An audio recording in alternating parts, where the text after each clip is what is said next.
Romanos capítulo 12, verso 2 diz assim: não se amoldem ao padrão deste mundo, mas transformem-se pela renovação da sua mente, para que sejam capazes de experimentar e comprovar a boa, agradável e perfeita vontade de Deus. Feche seus olhos, vamos orar. Querido Espírito Santo, vem essa noite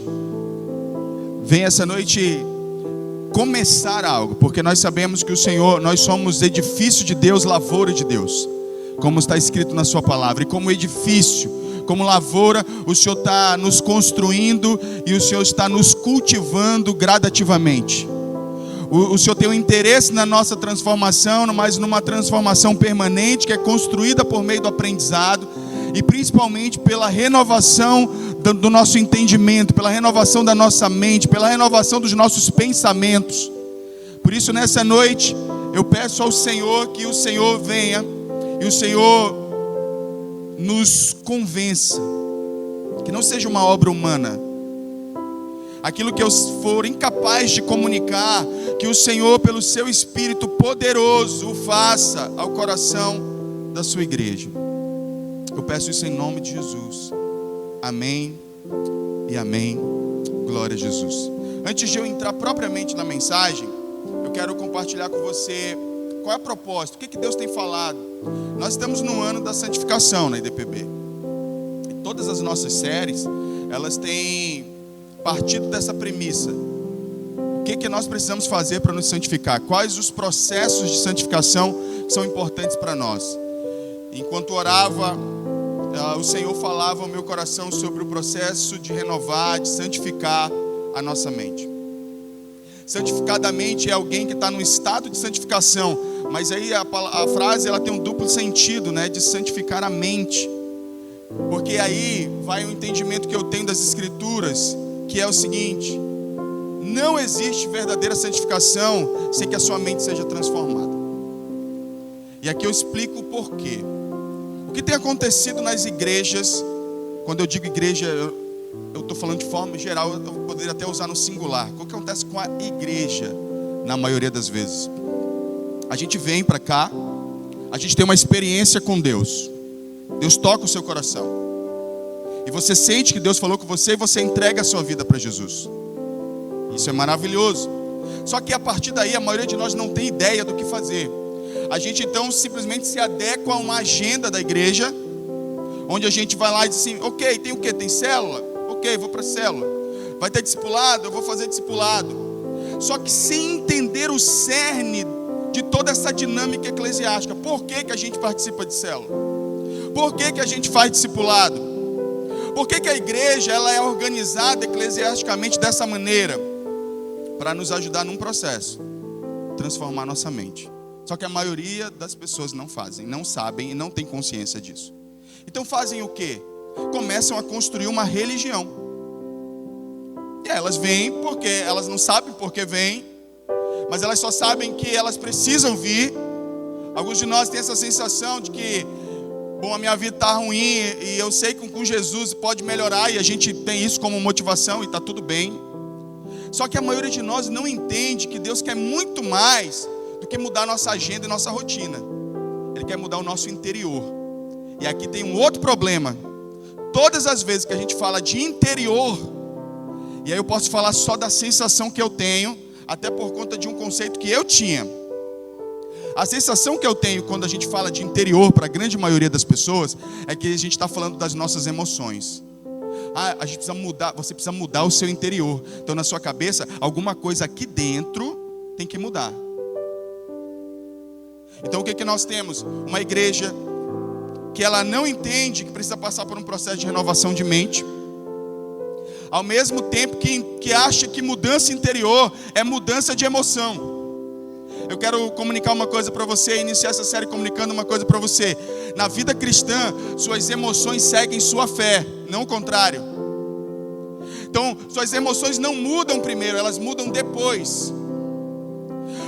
As suas emoções não são a semente para uma vida cristã. As suas emoções, elas simplesmente são consequência da verdadeira semente que é a sua fé. Então eu estou sentindo de um jeito, mas eu sei aqui que é de outro. Então o que eu faço? Eu tenho as minhas emoções me dizendo uma coisa, e eu tenho a minha consciência e a palavra de Deus me dizendo outra, e elas estão em direções opostas. O que eu faço? Eu preciso fazer uma escolha consciente pela palavra de Deus, para que depois a minha emoção me siga. Você nunca vai conseguir crescer em Deus enquanto você estiver colocando suas emoções na frente e achar que mudança interior é a mudança das suas emoções. Então a gente pensa mais ou menos assim: se eu não estou sentindo, é porque ainda não é de Deus. Eu só vou quando eu estiver sentindo. Porque você acredita que é isso que é mover interior, é Deus tocando suas emoções. Está errado, irmão. Mudança interior tem a ver com mudança de mente, tem a ver com a mudança dos nossos conceitos, crenças e valores, pela palavra de Deus. O apóstolo Paulo, nesse texto, ele deixa bem claro que a gente está vindo de uma forma. Quando ele diz, não vos conformeis, a palavra conformar, está falando de uma forma. Não entre na forma do mundo. Só que qual é a questão aqui? É que a maioria de nós veio dessa forma. A gente veio dessa forma do mundo. A nossa maneira de pensar quando a gente converte é mundana. Os nossos valores são mundanos. Os nossos princípios são mundanos. Nossas emoções, elas seguem os valores mundanos. Agora, como é que a gente faz para mudar tudo isso? Lógico, isso leva tempo. Nós vamos começar a falar sobre isso nessa série. Nós estamos falando de mudança interior. Quando todas as vezes que você me ouvir falar aqui sobre mudança interior, entenda, eu estou falando da mudança da sua mente. E aqui eu quero dizer uma coisa para você que é muito importante você entender. Gente, irmãos, eu vou colocar nesses termos, mas a gente precisa vencer o misticismo gospel. Porque na nossa mente, vida cristã é mais ou menos assim. Eu entrego a minha vida para Jesus, e toda vez que eu sentir algum tipo de arrepio, alguma emoção mexer comigo, ou algo muito sobrenatural vai acontecer para eu ser transformado. Quando na verdade, por exemplo, se eu falar de guerra espiritual para você, talvez você imagine assim, o demônio aparecendo, o anjo aparecendo. Às vezes vai acontecer, mas às vezes não. Na maioria das vezes, querido, vida espiritual consiste em renovar a mente. Renovar a mente. É uma nova maneira de encarar a vida. A gente chama isso de cosmovisão. É uma outra maneira de olhar para o mundo. Nós cristãos que nascemos de novo, nós fomos tão tomados pela palavra de Deus, ou deveríamos ser, ao ponto de olharmos para a vida de uma outra ótica, diferente da ótica das pessoas que não conhecem Jesus. Só que a maioria de nós não passa por esse processo. Então o que a gente faz? A gente vai adestrar o nosso comportamento. Você tem uma série de desejos dentro de você, pecaminosos, e ao invés de transformar o seu interior, você faz o quê? Você fica tentando de alguma maneira convencer você mesmo que você não pode pecar. Não posso pecar. E o desejo está latente aqui, ó. Você não encara de frente esse processo. Peraí, por que eu quero pecar? Por que eu gosto de pecar? Por que eu sou aprisionado nisso? Está tudo aqui. Está tudo aqui. Porque são valores que você carregou a vida toda. Agora, existem novos valores que precisam ser incutidos na sua mente, só que você não faz ideia de que valores são esses que vão te ajudar a vencer o pecado. Então essa série, ela gira em torno de todo esse processo de transformação que o crente cristão passa para viver no centro da vontade de Deus. E esse processo, ele não passa necessariamente por uma visão mística da coisa, mas por um processo de fé, de onde eu me aproprio das palavras de Deus e deixo que elas tomem conta da minha mente. E eu vou compartilhar muita coisa, você vai começar a entender muita coisa à medida que eu compartilho com você. Mas é importante que você tenha isso em mente. A coisa mais espiritual que você pode conceber no seu coração é um pensamento transformado, é uma mente transformada. O estado espiritual mais espiritual que você pode conceber é a sua mente transformada. E aí eu quero começar essa noite fundamentando tudo o que eu acabei de falar com alguns textos bíblicos.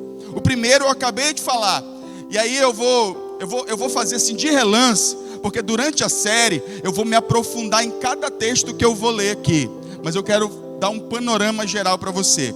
Romanos 12, que nós acabamos de ler, ele diz para nós não nos amoldarmos ao padrão deste mundo, mas transformem-se. Aqui tem um texto, tem uma questão de responsabilidade. Transformem-se.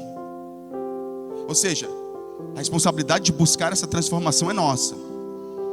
Porque tudo aquilo que é preciso para que sejamos transformados foi disponibilizado por Deus. O sacrifício na cruz, a graça liberada, a igreja constituída, a palavra escrita, as autoridades delegadas, tudo isso são estrutura que Deus tem liberado para nós nos transformarmos, para transformarmos nossa mente. É responsabilidade nossa lidar com a palavra de Deus de maneira que ela mude nossa mente. E aí ele diz uma coisa, e eu só quero frisar esses 2 pontos de Romanos 12, 2. Ele diz para que sejam capazes. Coloca na tela Romanos 12 aí, porque eu amo esse texto. Para que sejam capazes de experimentar e comprovar a boa, agradável e perfeita vontade de Deus. O primeiro questionamento que muitos cristãos fazem quando leem esse texto quando estão passando por dificuldade, assim, cadê a agradável, perfeita e boa vontade de Deus? É porque o nosso conceito de bom ainda é mundano. O nosso conceito daquilo que é agradável, bom e perfeito, ele está relacionado com conforto e bem-estar.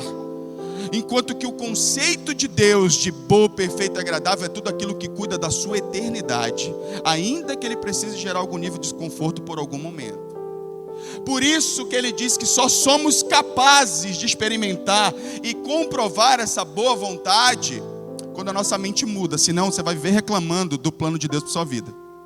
Você vai ver se queixando disso. Mas eu não vou entrar, isso aqui é uma mensagem para outro momento, mas eu só quero mostrar para você que nesse texto aqui nós já temos princípios suficientes para mostrar que um processo de renovação, ele se faz necessário. Ele é muito importante. Mas eu quero mostrar um outro, Efésios capítulo 4, a partir do verso 22.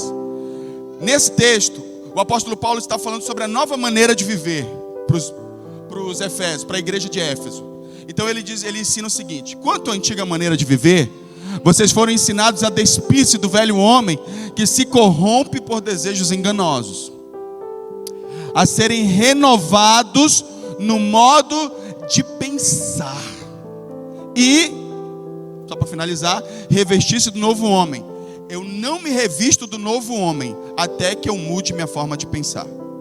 Essas linguagens metafóricas que a Bíblia usa, revestir do novo homem, o que é isso? O que é revestir? É vestir de novo. O que é vestir um novo homem? Lógico, você não pode se refazer fisicamente, você só pode se refazer mentalmente. Você pode só ser uma pessoa nova a partir da sua forma de pensar. Fisicamente, Nicodemos, quando teve essa conversa com Jesus, Jesus disse que ele precisava nascer de novo da água do Espírito. Ele disse: como é que eu posso voltar para o ventre da minha mãe? Jesus disse: não estou tratando disso. Estou falando daquele que nascer da água do Espírito. Palavra e relacionamento com Deus que transforma o quê? Nossa mente. A única maneira de nos revestirmos de um novo homem, como diz aqui, criado para ser semelhante a Deus em justiça e em santidade, provenientes da verdade. Veja a estrutura disso aqui. Eu espero que você consiga compreender como eu estou compreendendo. Que o Espírito Santo faça isso. Presta atenção. Ele diz: renove o modo de pensar. Para quê? Para ser revestido de um novo homem. Quem é esse novo homem? Um homem criado para ser semelhante a Deus em justiça e em santidade. De onde vem isso? Proveniente da verdade. Agora presta atenção. Qual é a verdade? E conhecereis a verdade vos libertará. A verdade é a palavra de Deus, é tudo que ele disse. Essa é a verdade. Agora, se a minha mente ela não é capaz de acessar essas verdades e andar por elas, eu comprometo todo esse processo. Eu não me torno um novo homem, eu não me torno semelhante a Deus, eu não ando em justiça e nem em santidade. Como estão entendendo até aqui? Está complexo para vocês? Se tiver, diz: está complexo, pastor. Fala aí, pode falar. Tá complexo? Eu vou devagarzinho. Para mim, esse é um dos assuntos mais importantes da Bíblia. Então eu faço questão, se necessário for, de repetir tudo devagarzinho, sem entender a coisa. Eu vou de novo aqui nesse texto aqui. Volta no versículo anterior. Volta outro. O que está acontecendo aqui nesse texto? Primeira coisa. Paulo está ensinando aos Efésios, a igreja de Éfeso, como é que um cristão vive. Que tipo de vida se deve viver? Antes ele vai dizer, olha, vocês não foram chamados para viver embrutecidos no entendimento de vocês, separados da vida de Deus. Aí ele, a partir do verso 22, acho que é a partir do verso 20 para ser mais específico, ele começa a descrever o procedimento dos filhos da luz. E aí, dentro desse contexto ele diz, quanto à antiga maneira de viver, vocês foram ensinados a despir-se do velho homem. Despir, o que é despir? Tirar a roupa, é ficar nu, você despir-se. Só que é lógico que ele não está falando de um despir literal, ele está dizendo que você tire sua roupa. Nós temos que nos despir de quem? Do velho homem. Quem é esse velho homem? Éramos nós, sem Jesus, com as nossas antigas maneiras de pensar, reações, crenças, pensamentos, valores. E ele está dizendo, fique nu dessa pessoa. Saia, deixe de ser essa pessoa. Deixe o velho homem para lá. Porque esse velho homem, ele se corrompe pelos seus desejos. Aí na sequência ele vai dizer como é que faz isso. Versículo 23. A serem renovados no modo de pensar. Como é que eu vou me despir do velho homem e me revestir do novo que vem depois? Mudando a minha maneira de pensar. Presta atenção. Entre um velho homem e uma nova criatura, tem um homem sendo transformado na sua mente, no meio. Você entendeu? Quem entendeu agora diz amém. Entre um velho homem e uma velha mulher, eu vou colocar também assim. Entre uma velha criatura e a nova criatura, tem um homem sendo tocado por Deus na sua mente, na sua forma de pensar, nos seus pensamentos. Quer ver como é verdade? Entre aqui, ó, o velho homem e o novo homem, se tiver um religioso, alguém que só vem à igreja, ele é simplesmente o mesmo homem antigo, só que dentro da igreja. Ele tem os mesmos valores, ele comete os mesmos pecados, ele não mudou nada, porque a mente dele não foi transformada. Os valores deles não foram transformados. Deu para entender até aí? A maneira de sermos transformados é renovando o nosso pensar. Vou trazer um outro texto. Filipenses capítulo 4, a partir do verso 8. Aqui mais uma vez, o apóstolo Paulo está falando agora aos filipenses. E ele está falando inclusive, esse contexto aqui é um contexto de ansiedade. Não andeis ansiosos, alegrem-se no Senhor. E ele vai dar a fórmula de como que isso acontece. Presta atenção.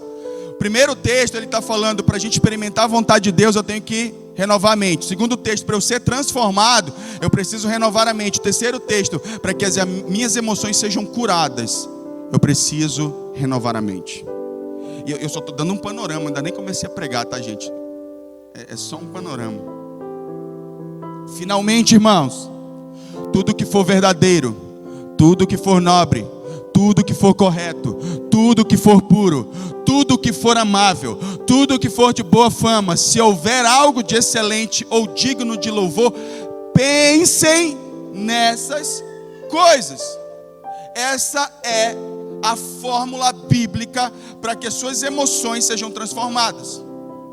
Você precisa gerenciar seus pensamentos. Vou falar disso aqui, eu vou falar um pouquinho hoje. Vou já entrar, ainda não estou pregando. A pregação é sobre isso. Gente, eu gosto demais de falar disso, eu me empolgo. É minha vida. Eu decidi estudar psicologia por causa disso. Eu falo para os alunos, para meus colegas de faculdade, quando a gente vai falar de fé, eles vêm com todos os argumentos filosóficos e tal, e acham que a religião é coisa de gente alienada. Ser crente é coisa de gente alienada. Aí eu chamo ele, senta aqui, deixa eu mostrar para você por que eu estudo psicologia. Eu vou mostrando para ele que todos os processos cognitivos, eles estão descritos na Bíblia. que tudo aquilo que a academia, que os acadêmicos estudam, a Bíblia já dizia, há muito tempo. Não tem nada novo lá. Deus já havia escrito, deixado na palavra. Então, hoje eu entendo, pela minha experiência, e quando eu vejo a experiência de homens e mulheres de Deus, eles foram transformados em sua mente. A forma como eles enxergam a vida. Só olhar na Bíblia, você pega um grupo de pessoas, os discípulos são presos. Aí esses caras, quando são soltos, eles saem festejando, fomos presos. O que aconteceu na mente deles, para eles conceituarem assim, ser preso por Jesus é motivo de alegria? Alguma coisa mudou aqui, Alguma coisa mudou aqui. Que, consequentemente, aquilo que os faz sentir coisas boas é totalmente diferente daquilo que uma pessoa sem Jesus sentiria. Quantos estão entendendo? Você está entendendo? Então, eu amo falar sobre isso. E eu vou passar muito tempo falando sobre isso. E eu espero que o Senhor lhe toque no seu coração e fale ao seu coração sobre esse processo. Filipenses 4:8. Depois nós vou ler um outro texto. Coloca o texto de Marcos, é aquele que eu falei que seria o segundo.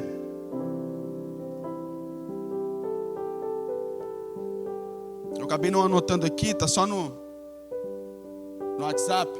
Quando o Senhor nos chama para servi-lo, Ele nos chama para fazer isso de maneira... Não. O texto de Marcos, espera aí. Esse aí não. Eu vou já chegar nesse aí. Marcos 12:30.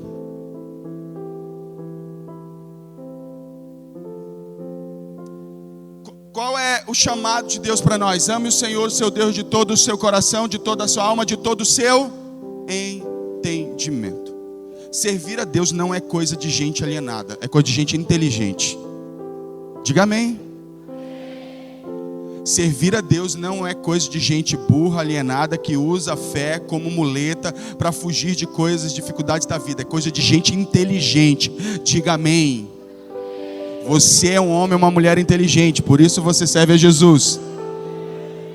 Tanto é verdade que o Senhor nunca nos chamou para servi-lo de maneira alienada. Não, use a sua cabeça para servir a Deus. Eu olho para a palavra e eu percebo que muitas das coisas que Deus nos chama a viver é inteligente. É inteligente. Por exemplo, perdoar é inteligente.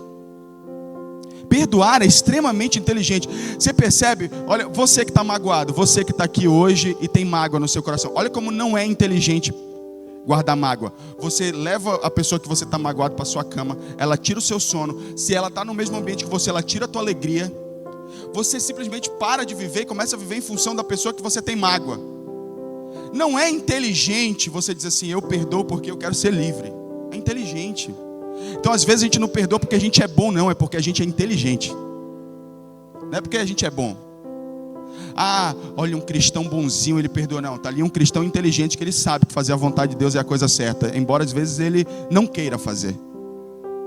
Por isso que eu disse que as nossas emoções seguem nossa fé. Não é o oposto. Um outro texto, eu ainda estou fundamentando, não comecei a pregar. Paciência, eu ainda não comecei a pregar, eu só estou fundamentando a série. Vamos fundamentar agora com Provérbios 4:23. Acima de tudo, guarde o seu coração, pois dele depende toda a sua vida. Primeira coisa que a gente precisa entender é o que a palavra coração no hebraico significa. Coloca agora a tela lá. Eu trouxe uma imagem do significado da palavra no grego, para que a gente possa entender. Acima de tudo, guarde o seu coração, pois dele depende a fonte de toda a nossa fonte de vida. E o que a palavra coração no hebraico significa? Aí. Tem vários significados a palavra coração no hebraico, mas preste atenção a todas elas, que nenhuma tem a ver com sentimento. Nenhuma desses significados tem a ver com sentimento. Então, parte interior, meio das coisas, coração do homem, literalmente. Alma, coração do homem.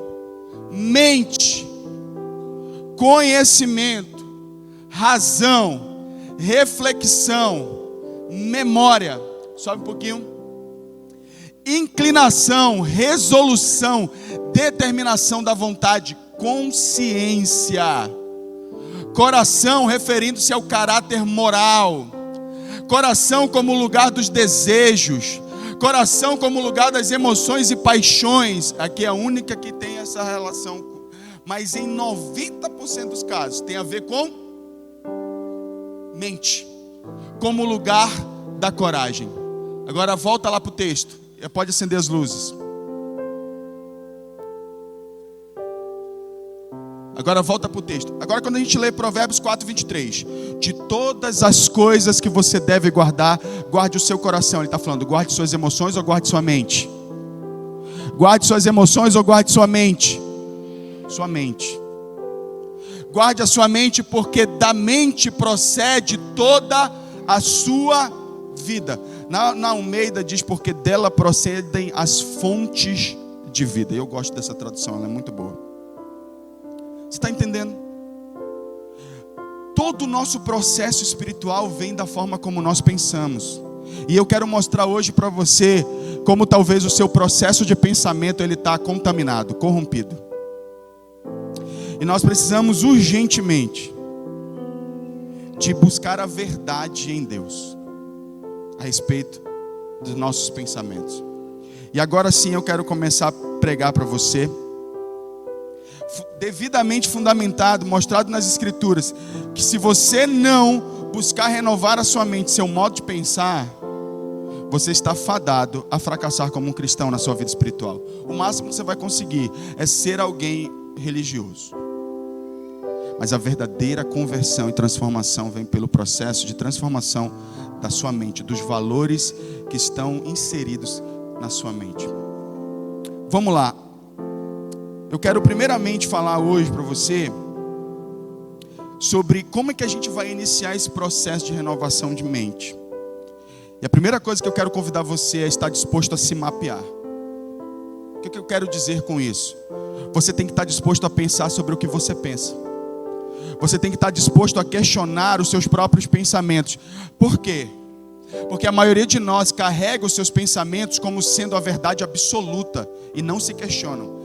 Você na verdade se defende, você se prepara para defender tudo que você acredita, ao invés de estar aberto para se mapear e tentar descobrir, peraí, o que eu penso está certo? Os valores que eu carrego estão corretos? Esse é um dos grandes motivos pelos quais Deus não tem agido na vida de muito cristão, e essa pessoa permanece a mesma por muito tempo, porque ela não se permite mapear. E aí você corre um sério risco de levar para o túmulo as suas dores, os seus fracassos, os seus medos, as suas dificuldades, porque você não se permite mapear-se. Você precisa tomar coragem hoje. Tem muita gente doente emocionalmente, tem muita gente doente espiritualmente, porque não pensa sobre o que pensa. Você precisa pensar sobre o que você pensa. Hoje eu quero falar um pouquinho sobre a construção dos teus pensamentos, sobre o que você tem pensado. Então, nós precisamos, primeiro ponto, se você estiver anotando, vença a passividade da sua mente. O que eu quero dizer com isso? A maioria de nós, dentro dos nossos processos de pensamento, nós somos passivos, como eu acabei de dizer. Ou seja, seus pensamentos estão postos e você simplesmente os aceita. Inclusive quando esses pensamentos são de angústia, de dor, de fobia, de medo. Então quando esses pensamentos eles tomam conta da sua mente, você faz o quê? Você só os sente. Ai, estou com medo. Ai, meu Deus, eu estou ansioso. Ai, eu estou preocupado com o futuro. Ai, eu estou preocupado com aquilo. E você é alguém passivo nos seus processos mentais. Você é alguém que só aceita os pensamentos, mas não se posiciona para questioná-los. Por que eu estou assim? Por que eu estou sentindo e estou pensando isso?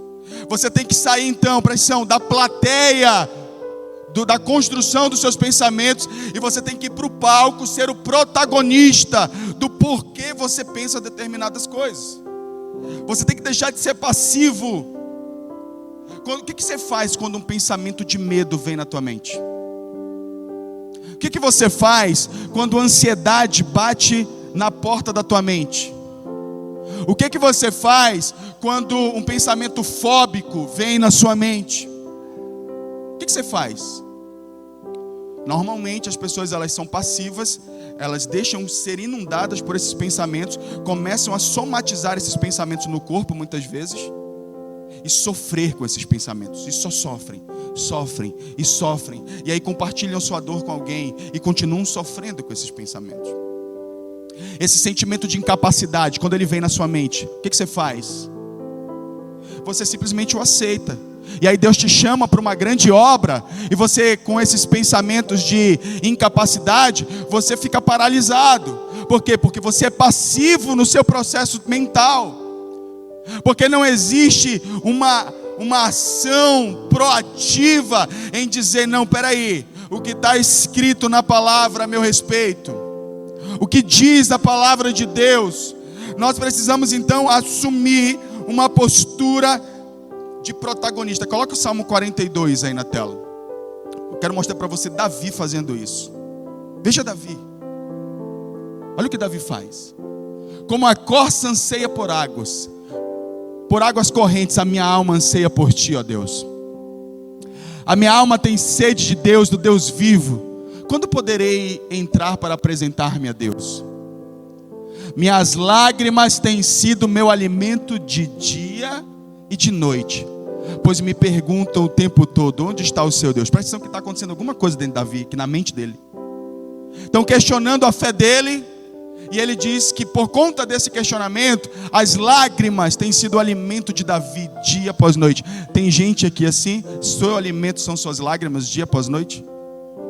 Dia após dia, noite após noite, você se alimenta das suas lágrimas. Está doendo, sofrimento, processo na sua mente, ele é pesado, de desvalor, de desamor, de incapacidade, de medo, de angústia. Seus pensamentos estão vindo, e você ainda está aí como espectador desses pensamentos. Davi não é esse cara. Versículo 4. Quando me lembro dessas coisas, me lembro de Apocalipse, quando ele diz assim, ó, quando ele está chamando a igreja ao arrependimento, lembra-te de onde caíste. Mais uma vez, a mente ela é usada como um processo, como um meio para a gente se levantar e se erguer. Outro texto que nos mostra isso é quando o profeta Jeremias disse assim, quero trazer à memória aquilo que me dá esperança. São homens de Deus, e a palavra de Deus nos ensinando a gerir nossos pensamentos. Davi está dizendo, quando me lembro dessas coisas, choro angustiado, pois eu costumava ir com a multidão, conduzindo a procissão à casa de Deus, com cantos de alegria e de ação de graças em meio à multidão que festejava. Ele está tendo uma memória do passado. Aí então ele começa a gerir os pensamentos dele, a partir daqui. Ele está ali, ele está sentindo tudo isso, ele está chorando de noite, ele está angustiado com as lembranças, e aí ele começa então, é como se ele parasse de repente e dissesse, peraí, o que está acontecendo dentro de mim? E ele diz, por que está tão triste assim? Por que você está assim tão triste, ó minha alma? Por que você está assim tão perturbada dentro de mim? E aí Davi fala para si mesmo, quando invadido por sentimento de tristezas, quando invadido por uma lembrança que o entristece, ele diz, põe a sua esperança em Deus, pois ainda o louvarei, Ele é o meu Salvador e o meu Deus. A minha alma está profundamente triste, por isso de ti me lembro. Você lembra de Deus nos momentos que os pensamentos invadem a sua mente? Ou simplesmente a sua fé se esvai diante dos pensamentos que te controlam? Como é que funciona o teu processo mental? Esse é o meio que Deus quer transformar a tua vida. E aí Davi diz, de ti me lembro, desde a terra do Jordão, das alturas do Hermon, desde o monte Mizar. Davi não é mais um mero espectador dos seus pensamentos. Porque lembre, já falei isso aqui, quando os seus pensamentos geram emoções. Então quando ele lembra, ele entristecia. Quando você lembra de coisas boas, você se alegra, bate saudade, vontade de reviver. nossos pensamentos. Se Satanás ele domina nossos pensamentos, domina nossas emoções e por consequência domina o nosso comportamento. Mas o oposto também é verdade. Se Deus domina os teus pensamentos, Ele domina as tuas emoções e por consequência o teu comportamento. Isso é conversão de verdade. É quando começou aqui dentro e passou a se expressar para fora. Quantos estão entendendo até aí? Aí a primeira pergunta que eu quero te fazer nessa noite, agora eu estou pregando. Você é um espectador passivo dos seus pensamentos? Entra ano e sai ano, os seus pensamentos são os mesmos, exatamente os mesmos. Continua paralisado pelos mesmos pensamentos que você tem desde que converteu. Ou desde que você teve sua primeira experiência ruim dentro da igreja. Você veio, aí alguém falou alguma coisa para você. Um líder abusivo. Vou concordar que existem, mas eles não podem determinar quem você é. Um líder abusivo foi lá e liberou uma palavra dura demais para a sua vida.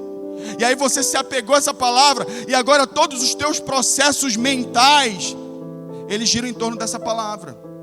E você já tem 5 anos, 10 anos. Aqueles que estão comigo aqui nessa igreja desde o começo, vão fazer 9 anos. 9 anos você pensa do mesmo jeito. 9 anos que os seus pensamentos eles têm o mesmo processo. E nada mudou. Tem alguma coisa errada, querido. Por consequência, você percebe que os seus comportamentos eles são exatamente os mesmos. Exatamente os mesmos. Você ainda é isolado, retraído, preocupado, angustiado, depressivo, ansioso.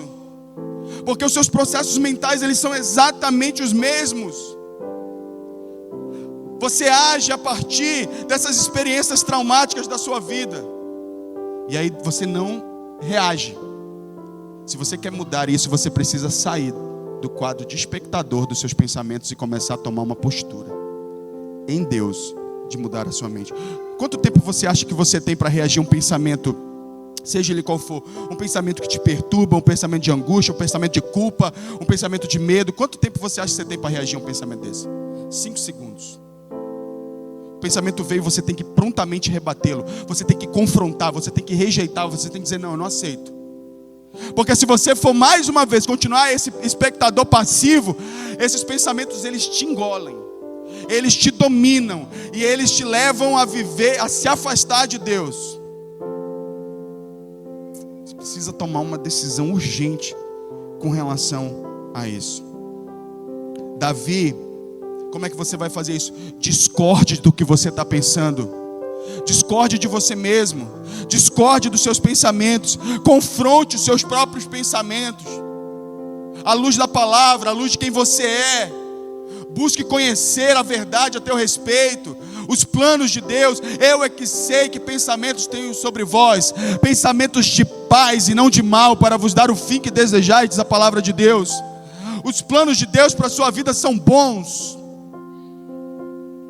Mas você deixa que os pensamentos perturbadores tomem conta de você, ao ponto de deprimir suas emoções e te manter isolado, paralisado, sozinho.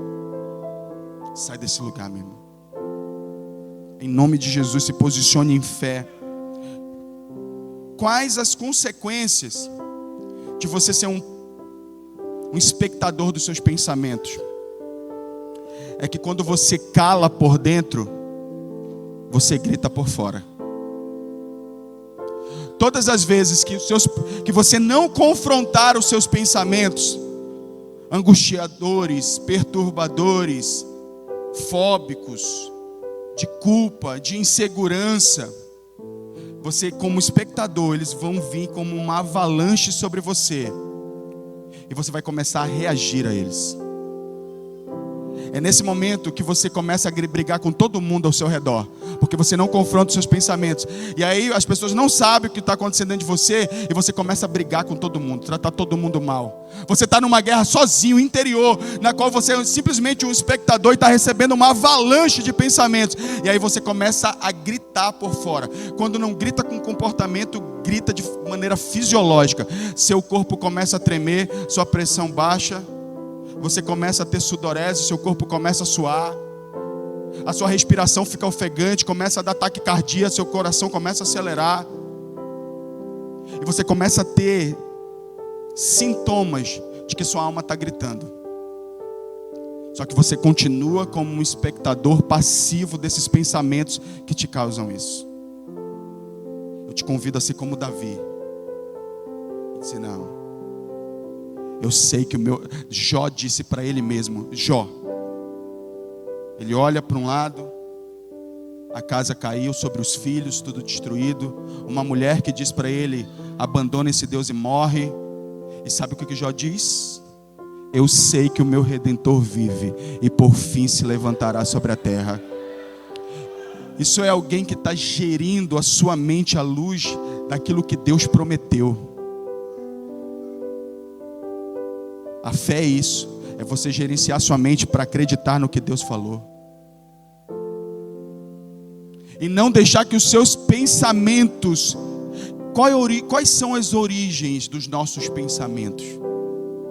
Esse que é o problema. E eu quero entrar no segundo ponto. Por que a gente deve rejeitar, confrontar? Porque a maioria dos nossos pensamentos, eles vêm da nossa história. Então você vai pegar toda a sua história de rejeição, toda a sua história de traição, de abandono, de falta de amor. Os teus pensamentos e os meus pensamentos, eles são construídos a partir dessa história. Por isso que normalmente eles são ruins. Já parou para pensar que você só pensa em coisa ruim? Todas as vezes que uma situação se coloca diante de você, o pior quadro vem sempre na tua mente, e que já vai gerando todos os sentimentos ruins? Pois bem, é porque a tua história foi uma história ruim, difícil. Então você começa a pensar, vão me trair de novo, vão me abandonar de novo, vão me rejeitar de novo. E aí os seus pensamentos, eles são construídos a partir dessas experiências. Aí eu te pergunto, se você continuar se movendo a partir dessas experiências, é certo que você não experimentará com boa, agradável e perfeita a vontade de Deus. Porque não são as novas experiências que Deus está te proporcionando que conduzem você. São suas experiências traumáticas. Então você precisa estar atento. Deus, querido, vai para cá. Ele te salvou, Ele morreu na cruz, Ele tem feito coisas maravilhosas na tua vida. Ah, pastor, está difícil. Ok, está difícil. Pode ser que esteja difícil hoje. Mas até ontem, você lembra que estava indo bem? É porque a vida é assim, a vida não é linear. A vida ela não é linear, querido. E também a vida, às vezes, alguns comparam com aquele... Eu não sei o nome daquele aparelho que marca a batida do coração. Alguém sabe? Não, aquele que tem uma telinha no hospital, né? Aí vai... Alguns dizem que a vida seria parecida com aquilo. Mas eu vi uma ideia de um filósofo que ele dizia que a vida é mais ou menos assim. Até uma vez eu mostrei isso aqui. Ela tende a ser mais ou menos assim. Ela não é linear. Ela vai, ela volta, ela vai de novo, ela volta de novo. Mas você está avançando. Embora você avance, às vezes você percebe que deu uma paralisada, e às vezes até tem a sensação que retrocedeu. Mas se você perseverar, você vai perceber que você vai continuar avançando. A questão é que se você não vencer os seus processos mentais, eles vão te paralisar. Se você não vencer os seus traumas, por isso que eu falei, permita-se mapear-se. Permita-se a esse processo de exposição dos seus pensamentos. Questione-se. Avalie o que está acontecendo dentro de você. Porque se nós não fizermos isso, jamais saberemos o que é liberdade. Eu vou te fazer uma pergunta. Você é livre? Você acha ser livre? Vou ser mais específico nessa pergunta. Porque se eu falar de um termo espiritual, se você tem Jesus, você é livre, lógico. Mas para pensar, você é livre? A maioria de nós não é livre para pensar. Nós somos escravos das nossas experiências. A maioria das vezes, quando você constrói pensamentos, você está construindo a partir dos seus traumas. E isso tem mantido você muito longe da vontade de Deus. Se a gente realmente, se nós queremos ser livres em Deus, nós precisamos renovar o nosso processo de pensamento. A gente passa por milhares de experiências desde que a gente nasce. E aí muitas das vezes os pensamentos que estão sendo construídos, eles têm relação com essas experiências e com a cultura em que a gente ficou inserido há muito tempo. Olha só o que diz Lucas 23, 34.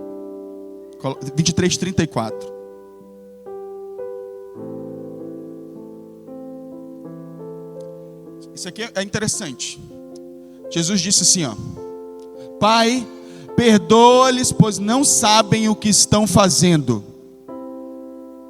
A pergunta é, Jesus estava querendo ser literal quando ele disse isso, ou isso é metafórico? Eu acredito que tem um pouquinho de cada coisa. De fato, eles sabiam o que eles estavam fazendo quando estavam pregando Jesus na cruz, chicoteando, quando enfiaram os pregos, quando colocaram a coroa de espinhos na cabeça dele.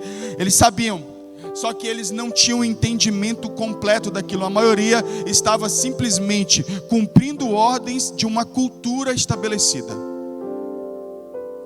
Então, se o Império Romano dissesse alguma coisa, eles iam lá e faziam. E é o que acontece com a gente no nosso processo de pensamento. Muitos dos teus pensamentos, eles são fruto, resultado da cultura em que você nasceu. Existem cristãos que a cultura que foi legada pelos pais é mais forte do que a palavra de Deus. Tem cristão que pensa em divórcio, por exemplo. Por quê? Porque passou a vida toda ouvindo o pai ou a mãe dizendo assim: olha, esse negócio de casamento, se não der certo, separa, trai, mente, engana. A cultura em que a gente foi criado, ela torna comum e aceitável determinados comportamentos que a Bíblia condena, mas a gente converte e continua fazendo essas coisas, sendo infiel, roubando até a Deus, inclusive.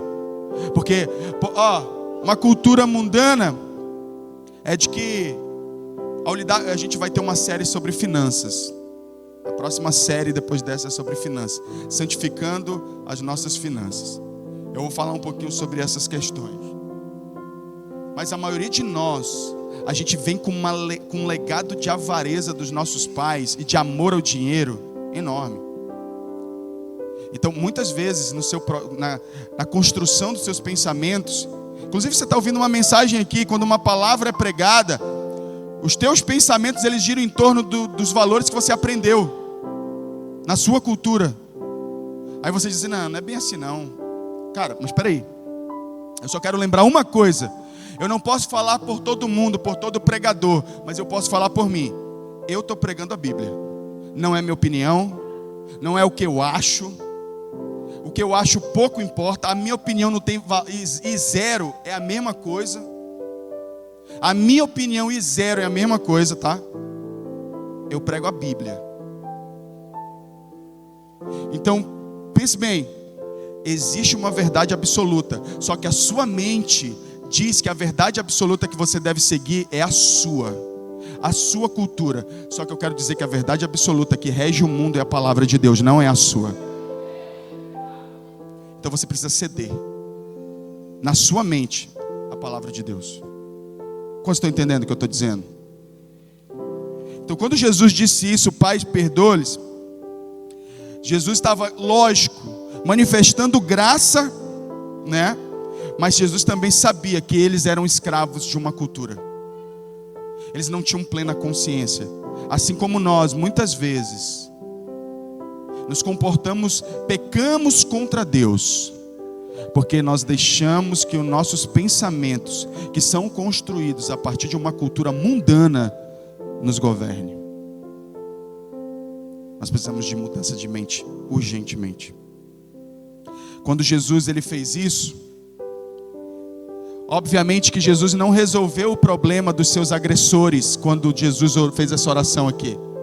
Pai, perdoa-lhes porque não sabe o que fazem, embora ele tenha deixado aberta a porta da graça. Mas uma coisa Jesus fez como um homem, ele resolveu o problema dele.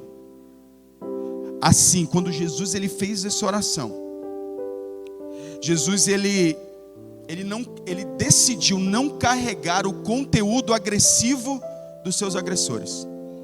Ele não decidiu fazer dessa experiência um marco para ele construir a mentalidade dele. Continuou sendo uma mentalidade celestial. fundamentada na vontade de Deus. Então agora nós não temos um Deus amargurado porque Ele foi à cruz. Nós temos um Deus pleno porque sabe que fez a vontade do Pai. Porque Ele tem, como homem, quando viveu, Ele tinha essa consciência. A maioria de nós vive amargurado e desgostoso porque os nossos processos mentais, nossos pensamentos dizem que a gente merece mais do que a gente está vivendo. E esse pensamento, ele precisa conhecer a graça. Se você é alguém que acha que merece mais do que está vivendo, eu vou dizer uma coisa para você. Você já está vivendo muito mais do que você merece. Porque de acordo com a palavra de Deus, não é de acordo comigo, você merecia a morte. Eu e você merecemos a morte. Você está sentado aqui ouvindo essa mensagem, é um puro ato da graça de Deus. Tendo a oportunidade de se arrepender e de estabelecer uma vida cristã genuína, verdadeira, se propondo a renovar a sua mente, é um ato da graça de Deus. Se livrando de todos os conteúdos agressivos que você acumulou, todos os conteúdos de rejeição, de frustração, de mágoa, abandono, que você vem carregando há séculos, você pode deixar tudo hoje aqui e dizer: Deus, eu quero começar a pensar a partir das verdades da tua palavra. A decisão é sua, completamente sua. Ou você vai continuar sendo esse belo religioso, e me perdoe se isso machuca você, mas me permita confrontar você um pouquinho. Ou você pode continuar sendo esse belo religioso e pode continuar vindo para a igreja todo domingo sem nunca ter a mente transformada. Ou você pode descobrir a beleza de uma vida com a mente transformada pela palavra de Deus. A decisão é sua. Você pode continuar sendo esse cristão agressivo, amargurado, triste, sem vida, angustiado, depressivo. E eu não estou dizendo que cristão não passa por isso. Eu estou dizendo que isso não é um estado permanente. Eu estou falando com quem vive no estado permanente. Ou você pode viver uma nova vida em Deus hoje, dizendo: Deus, eu não quero mais aceitar passivamente as mentiras do diabo na minha mente. E eu finalizo com João 8:32. Coloca na tela aí, por favor. Tem muita coisa a ser dita a esse respeito. Muita coisa. E conhecerão a verdade, e a verdade os libertará. A grande mentira da qual Deus quer libertar você e eu é a mentira que foi construída pelas experiências traumáticas e dolorosas da tua vida. Essa mentira que te governa. E é isso que eu estou te convidando a fazer. Sai desse lugar de passividade e começa a pensar: por que eu me sinto tão desvalorizado assim? Você vai descobrir que existe um momento na tua história que faz com que você construa esses pensamentos. Existe um trauma, existe uma dor. Com isso eu não estou deslegitimando a sua dor. Ela é real. Eu só estou dizendo que você não pode simplesmente agora ser passivo e não tratar isso de frente e dizer: vou me curar em Deus, vou buscar a palavra de Deus. Porque no final das contas, cada uma das suas ações e reações carrega a influência desses pensamentos que foram construídos a partir das suas dores. Pode ser que você nem lembre, querido, daquilo que te machucou, mas eu quero te dizer que algumas das tuas reações têm relação direta com aquilo. Tem uma coisa na ciência que diz o seguinte, chamada determinismo psíquico. O que é o determinismo psíquico? Não existe descontinuidade na vida mental. Isso significa que por mais que você esqueça ou você tente banir da sua memória uma experiência ruim, ela vai continuar lá na sua vida psíquica, e vai continuar determinando comportamentos, sentimentos e ações. Só tem uma maneira de remover isso de uma vez por todas: pensando sobre o que você pensa, encarando, deixando-se mapear e se arrependendo e entregando isso a Jesus. A decisão é sua. E eu convido você a ficar de pé nessa noite.